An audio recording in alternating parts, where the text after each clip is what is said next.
Welcome to KTV news. వార్తల్లో ముందుగా ముఖ్యాంశాలు.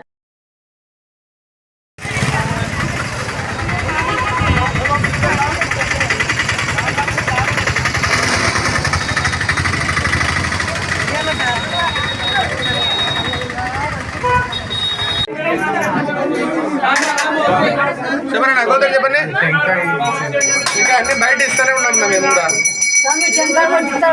ఇంకా బయట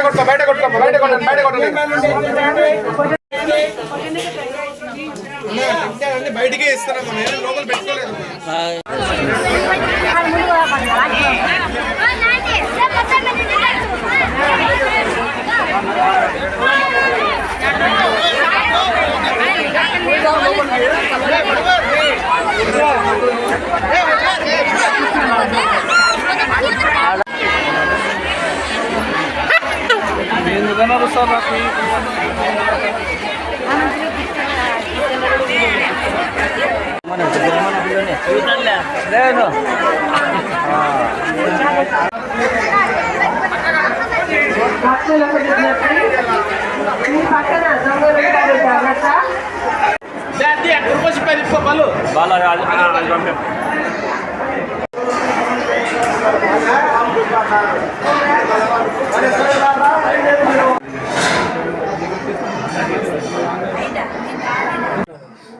అనంతపురం జిల్లా గుత్తి మండలం తొండపాడు గ్రామంలో వెలిసిన శ్రీ బలికొండ రంగనాథ స్వామి దేవస్థానం బ్రహ్మోత్సవములు 2025-26 వార్షిక బ్రహ్మోత్సవము 26 జనవరి నుంచి ప్రారంభమై రేపు 3 ఫిబ్రవరి పూర్తవుతున్నాయి. ఈ బ్రహ్మోత్సవానికి అధికంగా భక్తులు తరలి వచ్చి ఉన్నారు. తర్వాత మన గుమ్మనూరు జయరాం సార్ ఎమ్మెల్యే గారికి, వారి అబ్బాయి ఈశ్వర్ సార్కి ముఖ్యంగా మా ధన్యవాదాలు తెలుపుతున్నాము. ఎందుకంటే వారు పూర్తిగా మాతో ఉండి ఈ బ్రహ్మోత్సవాలని వైభవంగా విజయవంతం చేయడానికి వాళ్ళు చాలా పూర్తిగా సహకరించి ఉన్నారు. దాంతోపాటు మా గ్రామంలో ఉన్న తొండపాడు గ్రామము తెలుగుదేశం నాయకులు, గవర్నమెంట్ ఎంప్లాయీస్, ఎంఆర్ఓ గారు, ఎంపీడీఓ గారు, పోలీసు డిపార్ట్మెంట్ అంతా చాలా సహకరించి ఉన్నారు. వీరందరి సహకారంతోనే ఈరోజు ఈ బ్రహ్మోత్సవం ఇంత వైభవంగా చేయగలిగినాము. కేవలం మాతో ఒక్కదాంతో అయ్యేది కాదు.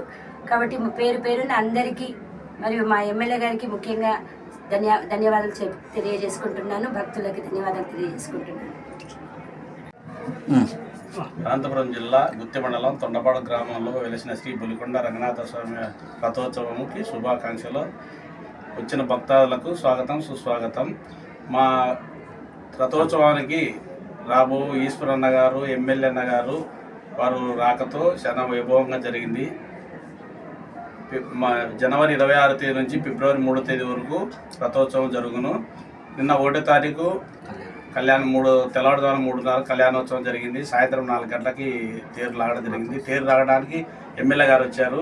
వారి సపోర్టుతో చాలా అంగరంగ వైభవంగా జరిగింది. తిరునాళ్ళ 3 రాష్ట్రాలకి ఇంటి దేవుడు బలికొండ రంగనాథుడు. తెలంగాణకి, ఆంధ్రప్రదేశ్కి, కర్ణాటకకి 3 రాష్ట్రాలకి ఇంటి దేవుడు కాబట్టి చాలా వైభవంగా జరిగింది తిరునాళ్ళ. అందరికీ నా ధన్యవాదాలు.